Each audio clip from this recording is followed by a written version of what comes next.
Gipakita na sa publiko ang official logo sa Kadayawan sa Davao atol sa media launch adlaw'ng Miyerkules July 22, 2026, 9 a.m. sa Acacia Hotel, Davao City.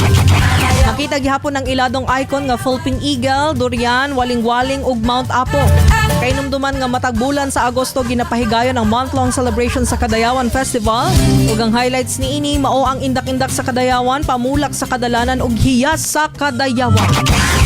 Subay sa mga balita mga kasama, padayon karon ang preparasyon sa Tribal Village sulod sa Magsaysay Park isip kabahin sa pagpangandam alang sa Kadayawan Festival karong Agosto 2026 din sa karon July 22, 2026. Nagpadayon sa ang pag-repair sa matag tribal houses sa 11 ka indigenous ug Moro tribes sa Davao City. Sa interview sa DXDC Armen Davao kang Ronelo Itek, 52 anyos gikan sa Bagobo Klata Community ug nangulo sa pag-repair sa ilahang tribal house. Iyang gibutyag nga gisugdan nila ang repair ni atong Hulyo 21, ilang gibago ang mga materyales niini ilabi na nga gabok na kini. Dugang pa nga 8 sila nga nagtabang sa pag-repair. Ingon man ilang gilauman nga mahuman kini sulod sa mosunod nga 3 ka semana.